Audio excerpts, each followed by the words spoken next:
안녕하십니까. KR 웹캐스트에서는 최근 발간된 주요 리포트를 선별하여 해당 리포트를 작성한 연구원들의 의견을 직접 들어보는 시간을 갖고 있는데요. 오늘은 금융업권의 부동산 PF 리스크에 대해서 증권업과 저축은행업에 대한 웹캐스트가 진행될 예정입니다. 먼저 증권사 PF 리스크, 우려가 현실화될까 이슈 리포트 발간해 주신 금융본부 정유섭 책임연구원 모셨습니다. 안녕하세요. 네, 안녕하세요. 네, 제일 먼저 이번 리포트 발간해 주신 배경에 대해서 좀 여쭙고 싶은데요.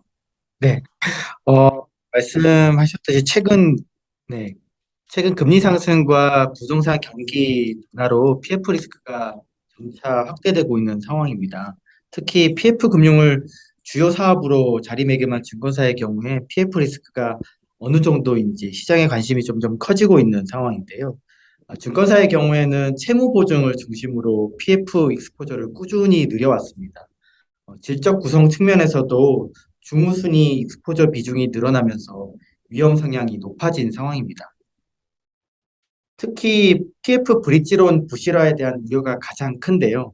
2022년 3월 말 기준으로 문석대장 증권사의 브릿지론 익스포저가 7조 원에 달하고 있고요. 전체 익스포저의 30% 내외 수준을 차지하고 있습니다. PF 사업의 후발주자인 A그룹, 싱글 A그룹 증권사의 경우에는 중우순위 익스포저 비중이 좀 더 높은 편이고요. 자기 자본 대비로도 그 비율이 30.8%에 달하고 있습니다. 브릿지론의 경우에는 하이 리스크, 하이 리턴의 상품입니다. 높은 수수료율과 금리 수준을 수취할 수 있고요. 향후에 본 PF 수준까지 확보할 수 있어서 증권사 입장에서는 매우 훌륭한 매출 라인이었습니다. 그러나 사업 초기 단계에 참여하는 만큼 높은 리스크를 부담할 수밖에 없습니다. 사업 인허가조차 받지 못한 상황에서 참여하는 것이고요. 명도 과정에서 사업이 좀 더 지연될 수도 있고요. 최근 나타나는 것처럼 공사비나 금융비용이 늘어날 경우에 사업성이 저하되고 본 PF 전환이 좀 지연되면서 부실 위험이 높아질 수 있는 상황입니다. 네, 말씀하신 것처럼 부동산 경기가 저하되고 있어서 PF 리스크, 그 중에서도 브릿지론의 부실화 가능성에 대한 시장의 우려와 관심이 높은 상황입니다. 이번 리포트에서는 PF 리스크를 여러 관점에서 분석을 해주셨는데요. 개발 유형, 지역, 변제 순위, 사업 개시 시점, 시공사 신용도 및 도급 순위 등 여러 관점에서 분석해 주셨죠. 이 중에서 증권사의 부실 위험을 가장 선제적으로 예측할 수 있는 기준은 무엇으로 보시는지 궁금합니다. 네, 저희가 그 본 보고서에서 다양한 요인을 가지고 분석을 해봤는데요. 이번 웹캐스트에서는 세 가지를 요약해서 좀 설명을 드리려고 합니다. 지역, 변제 순위, 분양 실적으로 좀 설명을 드리려고 하고요. 일단 브릿지론을 좀 살펴보면 브릿지론의 경우에는 중우순위 익스포저 비중이 57%에 달하는, 그러니까 결국에는 이 규모 자체가 좀 크다는 것으로 좀 보고 있는데, 일단 먼저 지역적인 부분을 좀 먼저 설명을 드리면, 한기평에서는 KR 그 모니터링 대상 지역을 8개를 선정을 한 상황입니다. 2022년 3월 말 기준으로 증권사의 모니터링 지역 브릿지론 익스포저가 1.6조 원에 달하고 있고요. 다만 최근 미분양이 증가하고 있는 대구 지역의 경우에는 0.3조 원으로 그 규모 자체가 크지는 않은 상황입니다. 어, 그리고 그 변제 순위에 대해서 좀 설명을 드릴 텐데요.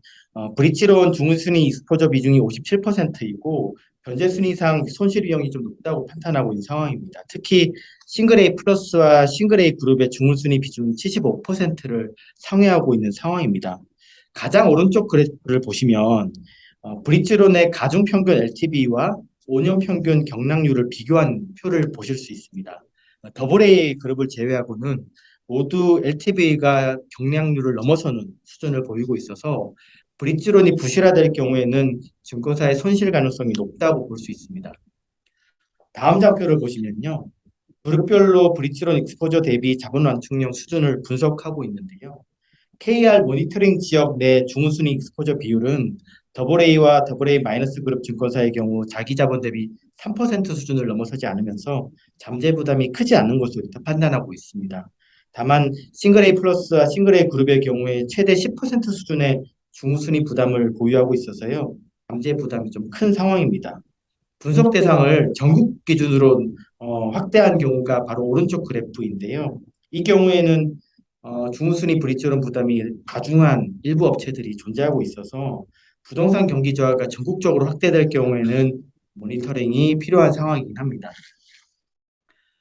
다음은 본 PF를 설명을 드릴 건데요. 본 PF의 경우에는 분양형과 비분양형으로 구분할 수 있습니다. 분양형 사업이 PF의 상당 비중을 차지하고 있기 때문에 분양 실적 자체가 PF 리스크에 아주 큰 영향을 미치고 있습니다. 분양 위험을 수준별로 4개 군으로 분류해 봤고요.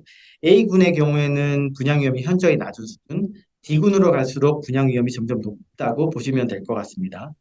2022년 3월 말 기준으로 C군, 즉 분양 개시일로부터 1년 이하 경과된 상황에서 분양률이 60% 미만인 사업 또는 분양 전인 사업, 이 익스포저 비중이 가장 큰 것으로 파악이 됩니다.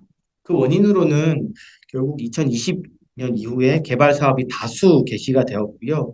다만 2020년에 개시된 사업은 분양 실적이 괜찮았기 때문에 상당 수준의 엑시시 성공한 상황인데 2021년은 하반기부터 분양 실적이 조금씩 빠지기 시작했기 때문에 다수의 익스포저가 남아 있는 상황입니다. 또 최근 분양 경기 둔화가 심화되어 있는 상황이기 때문에요.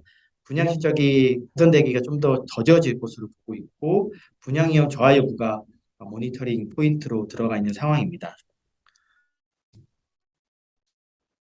분양 위험, 앞서 언급드린 분양 위험과 그리고 모니터링 대상 지역을 토대로 위험 요소 매트릭스를 만들어 봤습니다. 그래서 이를 토대로 건전성 부담 수준을 좀 파악하려고 했는데요. 이 매트릭스를 좀 해석하자면 분양 위험이 높은 상황에서 모니터링 대상 지역에 해당될 경우에 분양 실적 개선이 더 힘들 것으로 판단하고 더 위험하다라고 보는 것을 반영한 매트릭스입니다.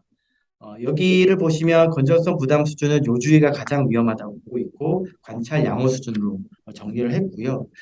요주위 익스포저의 경우에는 0.7조 원으로 규모 자체는 크지 않고요. 자기 자본 대비로도 1.1%의 미미한 수준입니다. 따라서 2020년 3월 말 기준으로 보면 본 PF 관련 건전성 부담은 아직 크지 않은 것으로 보입니다. 그러나 이 C군으로 분류된 익스포저의 경우에 분양 실적이 개선 없이 쭉 시간만 지나게 되면 저희 KR이 보고 있는 분양 효율이 높은 수준, 그러니까 D군으로 분류될 가능성이 높기 때문에요. 분양 경기 악화가 지속되는지 여부를 좀 지켜를 봐야 되고요. 그에 따라서 요주의로 분류될 수 있기 때문에 저희가 보기에 좀 분양 위험이 높아진다. 판단할 수 있는 근거가 될 수 있고요. 그거는 좀 시간을 두고 지켜봐야 할 부분으로 판단하고 있습니다.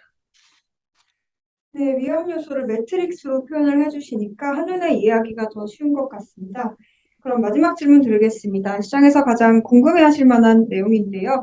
증권사별 PF 리스크 수준은 어떠한지, 그리고 부실 위험이 현실화될 경우 신용도상 이슈는 없는 것인지 설명 부탁드립니다. 네, 증권사별 PF 리스크는 유동성 리스크와 신용 리스크로 나눠서 볼 수 있습니다.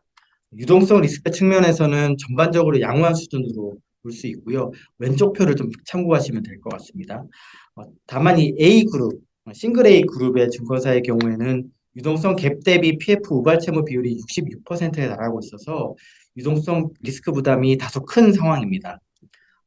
또 더블 A나 더블 A 마이너스 그룹의 증권사들의 경우에는 PF 관련된 유동성 위험은 낮은 수준으로 보이지만 ELS 조달 비중이나 이런 것들이 좀 크기 때문에 유동성 리스크를 종합적으로 판단할 필요는 있습니다. 오른쪽 표 신용 익스포저 가중 평균 위험값을 보시면 신용 리스크를 좀 판단할 수 있는데요. 2019년 말 대비 지적 위험이 확대된 것으로 확인할 수 있습니다.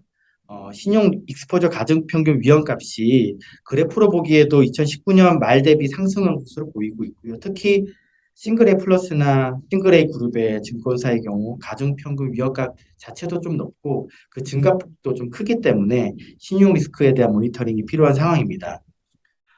방금 언급드린 지표가 두 가지인데요. 첫 번째가 유동성 갭 대비 PF 우발 채무 부담이고요. 두 번째는 PF 관련 신용 익스포저 가중 위험 평균값입니다.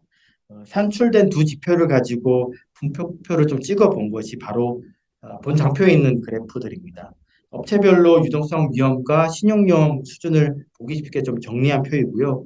해당 그래프에서 우상단으로 갈수록 위험 수준이 전반적으로 높다고 볼 수 있습니다. 어, 그 표 자체를 더블 A와 더블 A 마이너스 그룹과 싱글 A 플러스와 싱글 A 그룹으로 나눠서 정리를 했는데요. 평균값을 보면 아시겠듯이 싱글 A 플러스와 싱글 A의 그룹의 위험도가 다소 높은 편입니다. 물론 더블 A와 더블 A 마이너스 그룹의 경우에는 앞서 언급했듯이 PF 외에도 다양한 위험 투자를 수행하고 있기 때문에 전체 지표를 이것만 보고 판단할 수는 없고요. 분석 수준을 PF에 한정했을 때로 보시면 될 것 같습니다. 또 싱글 A 플러스와 싱글 A 그룹 증권사 중에서는 다올 하이 BNK의 경우 PF 리스크가 좀 높다고 보고 있고요. 특히 이들 업체의 경우 중우순위, 브릿지론 중우순위 익스포저가 높다는 점도 모니터링이 필요한 상황입니다. 부실이 현실화될 경우에는 수익성, 재무 건전성이 저하되면서 신용도의 하방 압력이 가중될 수 있는데요. 아직까지는 현실화된 경우 사례가 많지 않기 때문에 적절한 리스크 관리가 선제적으로 필요하다고 판단하고 있습니다. 네, 원장님 설명 감사합니다. 말씀 주신 대로 유동성 리스크, 그리고 신용 리스크의 부담 수준 및 현실화 가능성 중점적으로 지켜봐야겠습니다. 그럼 이것으로 증권업 발표는 마치도록 하고요. 다음으로 이어서 저축은행 업종 발표 이어가겠습니다.